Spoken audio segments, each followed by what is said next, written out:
पैसा बचे तो बचे कहां से? जितना महंगा साबुन आएगा, भैया ये ध्यान रख के चलना, रोज रोज साबुन लगाने की आवश्यकता नहीं। मुल्तानी मिट्टी भी आती, जिसे संयम का पालन करना है वो हरगिज संयम के पालन करने में सावधान। मुल्तानी मिट्टी से भी हाथ पैर धो सकता है, बेसन से भी हाथ पैर धो सकता है, कोई जरूरी नहीं है कि साबुन से ही वो स्नान करे। हम अहिंसा व्रत का जितना पालन करें, दूसरे जीवों को अभय दान दोगे तो तुम्हें भी कोई अभय दान देगा।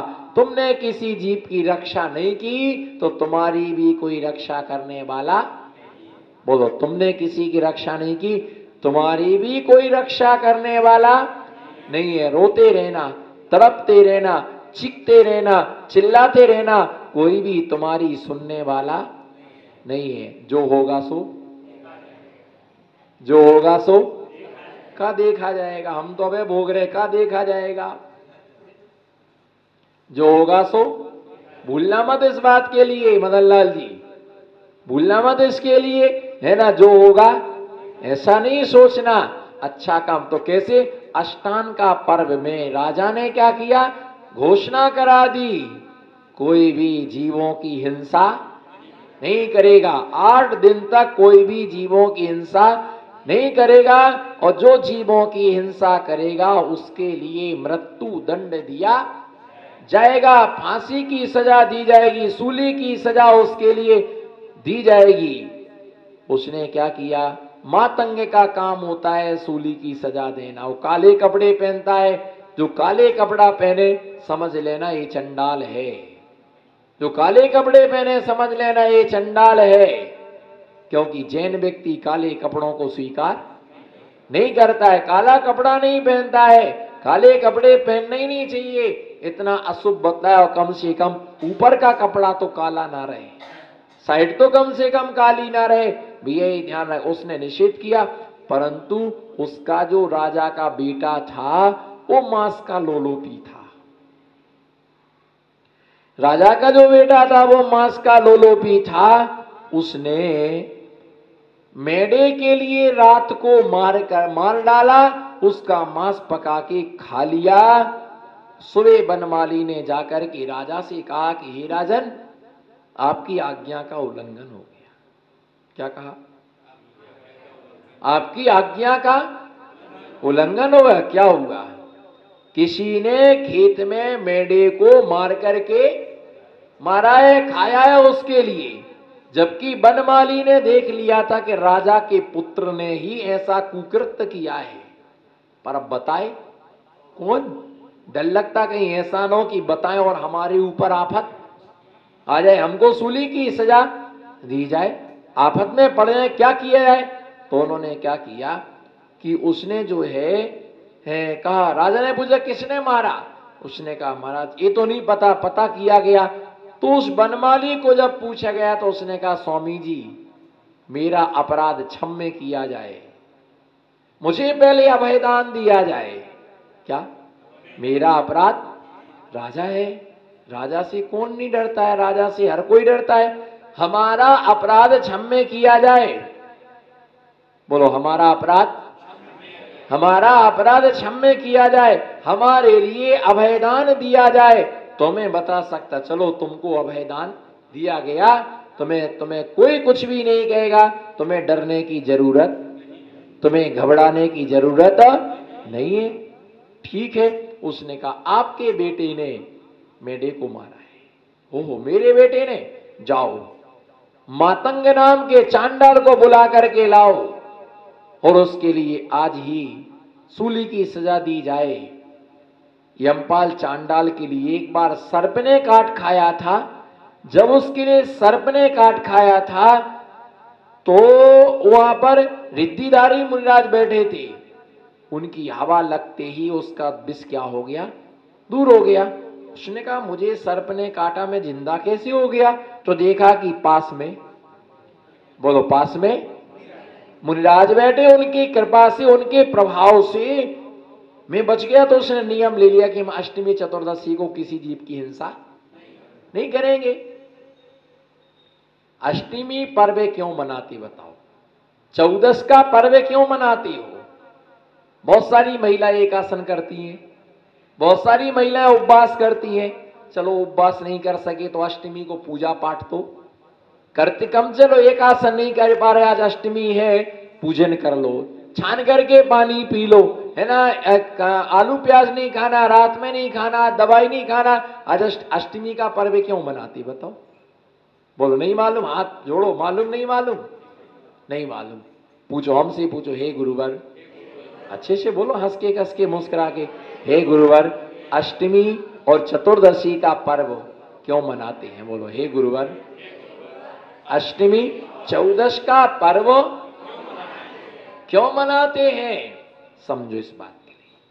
कोई जरूरी नहीं कि आपको पूरा प्रवचन याद रहे, कोई विकल्प नहीं करना, कोई जरूरी नहीं कि पूरा प्रवचन याद रहे, बस इतना भी अगर तुमको याद रह गया कि अष्टमी चतुर्दशी का पर्व क्यों मनाया जाता है, तो भी मेरा प्रवचन सार्थक हो गया, और मेरा प्रवचन करना सार्थक हो गया 1 घंटा, और आपका 1 घंटा बैठना। अष्टमी का पर्व इसलिए मनाते, 8 कर्मों के नष्ट करने के लिए हम अष्टमी का पर्व मनाते। किसके लिए? 8 कर्मों के नाश करने के लिए। कितने कर्मों को? 8 कर्मों को नाश करने के लिए हम अष्टमी का पर्व मनाते हैं, और 14 गुण स्थानों से पार होने के लिए हम 14 का, क्योंकि सिद्ध भगवान गुण स्थानातीत होते हैं, भगवान ये 14 गुण स्थानों से हम पार हो जाएं, 14 मार्गणाओं से पार हो जाएं, 14 जीव समासों से मुक्त हो जाएं, सिद्धालय में जाकर के हम विराजमान हो जाएं, 14 गुण स्थानों से पार होने के लिए 14, और 8 कर्मों की क्षय करने के लिए, बोलो ना, 8 कर्मों का क्षय करने के लिए अष्टमी, और 14 गुण स्थानों से पार होने के लिए हम क्या मनाते हैं? 14 का पर्व उत्साह के साथ मनाते। उसने नियम ले लिया कि हम अष्टमी और 14 के दिन हम किसी भी जीव की हिंसा। अब जैसे उसकी पत्नी को मालूम चला, उसे मालूम चला चांडाल के लिए कि राजा मुझे बुलाएगा, तो उसने अपनी पत्नी से बोल दिया, बोल देना कि आज वो बाहर गांव गया है। अब महिलाएं हैं, इन्हें कौन समझाए? बोलो ना, तो हमें क्यों देख रहे तुम घूर घूर के? उधर देखो ना, अं जोयू आबाजू आबाजू जो इनको बोलो, तो उधर देखो इनको। आप चिंता नहीं करना, आपका गुनाह नहीं है, आपकी जीवत्व की दृष्टि से देखो तो स्त्री की निंदा नहीं है, आपके पर्याय की निंदा है। किसकी निंदा है? इन्हें कोई नहीं समझा सकता है, और इन्हें समझाने वाला कोई शास्त्र भी नहीं है, कोई गाथा भी नहीं है, और समझाने की कोशिश भी। 1000 पुरुषों को समझाने में जितनी एनर्जी नष्ट होती है, एक महिला को समझाने में उतनी एनर्जी। अब काय को माथा रगड़ रहे हो? तो वो जो कहे सो कह देना, ठीक है भाई, जो कछु करने सो कर। कभी वो तुमसे पूछे क्यों कल क्या खाओगे, शाम को कल क्या, पूछते ही है महिलाएं, कल क्या बनाए? छोला भटोला, छोला भटोला कि मूंग की दाल, अड़द की दाल, तुअर की दाल, क्या खाओगे बताओ? तो सब बता देना, परंतु उसको जो बनाना होगा।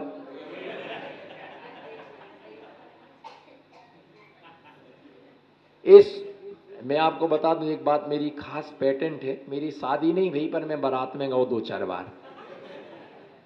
एक कितना भी पूछ ले, पर वो बनाएंगी वही जो उनको, जिसका नाम नहीं लेंगी वो बनाएंगी, और जो पूछेंगी वो 3 काल में नहीं बनाएंगी। इसलिए आप सबसे मेरा निवेदन है, कभी भी पूछे तो बोल देना, जो तुम्हारी इच्छा हो सो बना दो, हम खा लेंगे। क्यों? उन्होंने पूछा क्या खाओगे, आपने बोल दिया परवल की सब्जी खाएंगे, उन्होंने बना के रख दिया टिंडा, और तुमने मारा डंडा। उन्होंने पूछा क्या खाना, आपने कह दिया परवल, उन्होंने बनाया, बोलना, उन्होंने बनाया टिंडा, तुम्हें आया गुस्सा, तुमने उठा के मारा डंडा। तो भैया एक ही बात में ना, कि जो कुछ बनाना हो, जो तेरी इच्छा हो बना दे, मेरे को परोस देना, मैं धीरे से। तो समझाने की कोशिश मत करना। हो तो मेरे को समझाओ, तुमको ही समझाने बैठ जाएंगे। भैया ये निश्चित मान करके चलो कि कोई नहीं समझा सकता, आज तक कोई नहीं समझा सका, स्त्रियों का कोई पार नहीं पा सका। क्या बोलो? कोई पार नहीं पार सका। अगर स्त्रियों का कोई पार पा गया होता तद्भव मोक्षगामी छायक सम्यक दृष्टि रामचंद्र जी को 14 वर्ष के लिए वनवास क्यों जाना पड़ता? मैं तो यही सोचता हूं,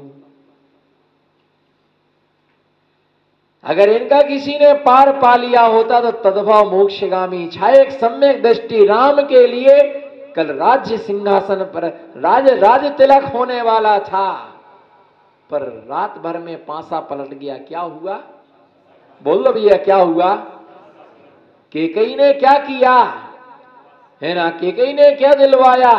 सिर्फ उसने दशरथ के लिए राज्य में जो चका बिगड़ गया था रथ का, उसने अपनी उंगली डाल करके चका चलाया था। इतनी पर विश्वास खुश होकर के उन्होंने पूछा था, बोलो क्या चाहिए, है ना? जो मांगो वो देंगे, है ना? उसने कहा अभी नहीं, जब जरूरत पड़ेगी तब हम मांगेंगे। उसने उस समय वर नहीं लिया, वो रखा हुआ था। जैसे राम के लिए जैसे डिक्लेयर हुआ कि राज सिंहासन होगा, उसने कहा नहीं, मेरे पुत्र को भरत के लिए राज्य दिया जाए। अब राम को क्या किया जाए? तो राम के लिए वनवास, है ना? भरत ने कहा कि तुम राज्य करो, उसने कहा नहीं, है ना, बड़े भाई के रहते मैं राज्य कैसे करूं, तुम राज्य संचार नहीं कर पाओगे। 14 वर्ष को वनवास चले गए। अगर उनको समझाया जा सकता था, चारों भाई एक साथ भी तो उस भवन में रह सकते थे, और अधिकार तो बड़े भाई का ही बनता है, हक तो उसका ही बनता है कि वो राज्य का उत्तराधिकारी बनता है।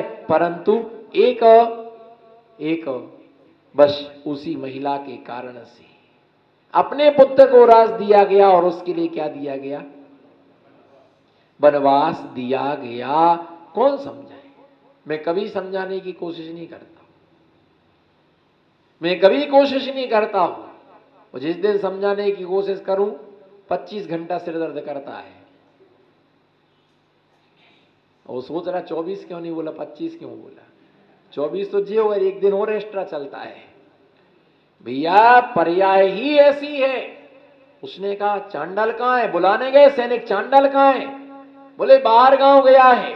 चलो ठीक है, एक बार बोल दिया। दोपहर में फिर बुलाने आया, चांडाल कहां है? बोले बाहर गांव गया है। शाम को फिर बुलाने आया 4 बजे, बोले चांडाल कहां है? बोले बाहर गांव गया है। हाय राम, किस्मत का मारा, आज तो राजा के पुत्र के लिए सूली की सजा दी जानी थी। कितने आभूषण, कितने वस्त्र, कितना माल मिलता, उसकी स्त्री को लोभ खा गया। क्या खा गया? उसकी स्त्री के लिए लोभ खा गया। अब जब बुलाने आया तो पूछा चांडाल कहां है? चांडाल कहां है? तो उसने जवान से कहा कि वो बाहर गांव गया है। अरे भाई बाहर गांव गया है, बाहर गांव गया है, समझ रहे ना? क्या समझ रहे हो? अरे भाई यहां नहीं है, बाहर गांव गया है, बाहर गांव गया है। और उंगली के सारे से क्या किया? अंदर है। और वो घुस गया, पकड़ के ले गया। उसने कहा मैं सूली की सजा नहीं दूंगा, मेरा अष्टमी मेरा चतुर्दशी का नियम है। पर नहीं आया तो राजा ने उसको बलात् बुलवा लिया, उठा के लाओ। लेकर के आया, बोले इसको सूली पर चढ़ाओ। उसने कहा मैं तो नहीं चढ़ाऊंगा, मेरा अष्टमी का नियम हो, मैंने गुरु से नियम लिया, गुरु आज्ञा का उल्लंघन नहीं कर सकता, राजा की आज्ञा का मैं उल्लंघन कर सकता हूं, नियम नहीं तोड़ूंगा।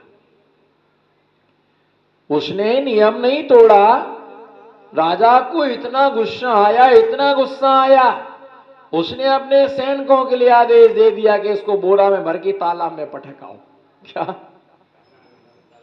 राजा तो बोलो ना, राजा तो राजा कुछ भी कर सकता है। उसने कहा इसको उठा करके और बोरे में भर के तालाब में पटकाओ।